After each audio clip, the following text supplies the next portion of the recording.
안녕하세요. 삼탈모 카페의 모모 코주부입니다.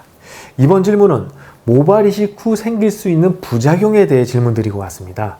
모발 이식 수술도 부작용이 있지 않을까 걱정하셨던 분들, 이번 영상 끝까지 시청하시길 바랍니다. 그럼 바로 탈모 치료 모발 이식 전문 피부과의 김상민 전문의의 답변 같이 보시죠.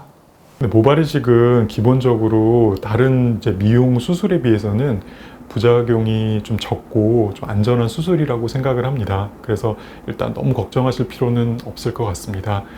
그렇지만 이제 또 수술이다 보니까 좀 생길 수 있는 문제들은 아무래도 이제 이식한 부분들의 생착률이 너무 떨어져서 예를 들어 밀도가 너무 낮다든지 아니면 이제 그 부위에 이제 모낭염과 같은 염증 반응들이 계속해서 반복적으로 생기는 것들, 이제 그런 것들이 좀 있을 수 있고요. 그리고 이제 채취한 이제 후두부 쪽에서도 흉터가 좀 너무 이제 크게 남는다든지 아니면 그쪽에 이제 봉합한 부위에 이제 머리카락들이 좀 남아 있거나 그래서 그게 약간 이제 표피낭종 비슷하게 염증이 반복적으로 생기는 경우들이 간혹 있는 경우가 있습니다. 이제 약간 이런 부작용들이 좀 생길 수 있다고 볼 수 있을 것 같아요. 네, 모발 이식 수술은 다른 미용 수술에 비해서 안전하고 부작용이 적은데요. 생길 수 있는 부작용으로는 이식한 부위의 생착률이 떨어지거나 염증이나 채취 부위의 흉터 정도가 되겠습니다. 이번에는 탈모 치료 모발 이식 전문 피부과의 의학 박사 노윤호 전문의의 답변 보시겠습니다. 네, 그 모든 시술에는 부작용이 생길 수는 있습니다. 하다못해 점을 빼도 부작용이 생길 수 있으니까.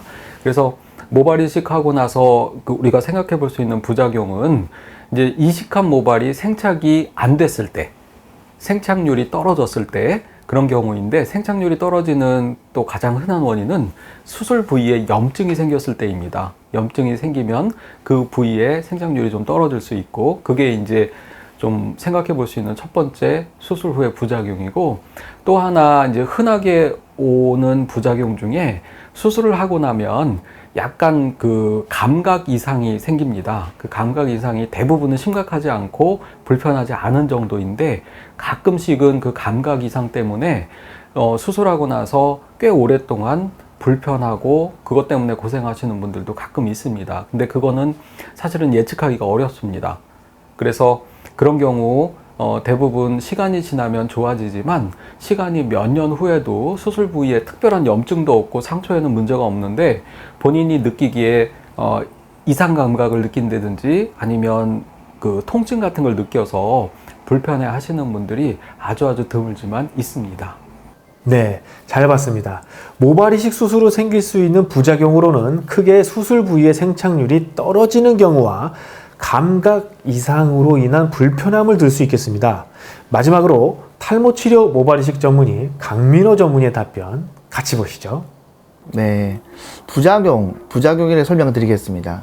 부작용은 수술 직후에 생길 수 있는 초반기, 그런 급하게 나타나는 부작용과 나중에 나타나는 부작용이 나눌 수가 있어요.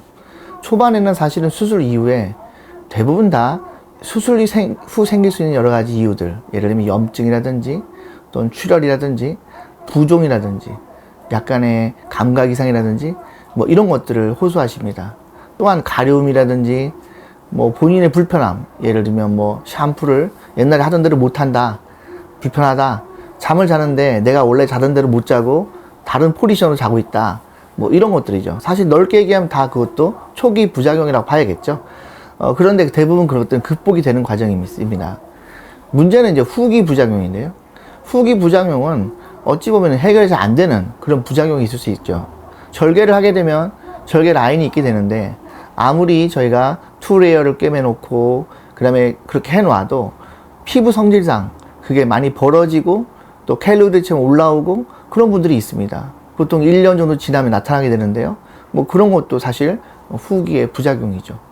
그 다음에 모발 이식을 할 때 칼이 들어가든 비절개를 하든 이 수술한 부위의 상부, 이쪽 부위는 약간의 이상 감각이 오게 돼 있어요. 왜냐하면 아주 미세한 신경들이 손상을 입기 때문이죠. 손상을 입었는데 그게 회복되는 과정에서 약간의 다른 신경과 연결되기도 하고, 또 회복되는 과정에서 굵기도 달라지고 이렇게 되면서 기존에 느꼈던 감각과 다른 느낌을 얻게 됩니다.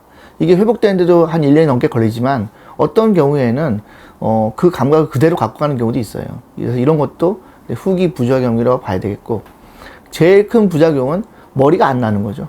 머리가 안 나서 우리가 그렇게까지 수술하면서 결과를 기대했는데 우리가 생각했던 만큼 모발이 안 자라고 생착률이 떨어지는 경우에 이것도 부작용이라고 해야 되나? 어쨌든 간에 환자분께서 가장 컴플레인 하는 경우가 그건 경우이죠. 그래서 이제 이런 것들을 생기지 않게 하기 위해서 수술 당일날에, 그 다음에 수술한 이후에 주기적으로 환자분을 만나고 또 계속적으로 모니터링을 해야지 가능한 겁니다.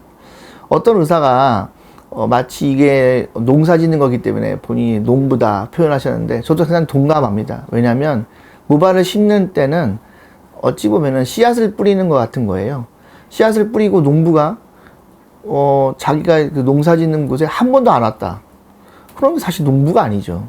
농부는 그 씨앗이 잘 자라는지, 햇볕이 잘 드는지, 물이 잘 있는지 이런 것들을 보고 그런 것들이 문제가 있을 때 그걸 고쳐주고 그 다음에 다시 또 기대하는 그런 게 있어야 농부잖아요. 그런데 그런 부분에서 열심히 해줬을 때 이 수술은 굉장히 정직하고 또 결과가 좀 일반적인 공통적인 나오는 게 있습니다. 그래서 환자분들과의 관계가 굉장히 중요하고 상당히 오랫동안 유지해야 되는 그런 수술입니다.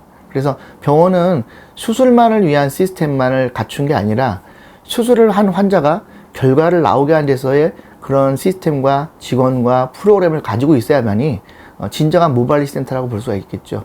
그 두 가지를 다 가지고 있어야 한다고 생각합니다. 네, 자세하게 설명해 주셨는데요. 수술 직후에는 염증, 출혈, 부종, 가려움 등이 있을 수 있으며 시간이 어느 정도 경과한 후에는 일부 흉터 자국과 감각 이상 정도를 부작용으로 볼 수 있겠습니다. 오늘도 영상 끝까지 시청해 주셔서 감사드리며 그럼 저는 다음에 새로운 영상으로 다시 인사드리도록 하겠습니다. 지금까지 삼탈모 카페의 모모코주부였습니다. 감사합니다.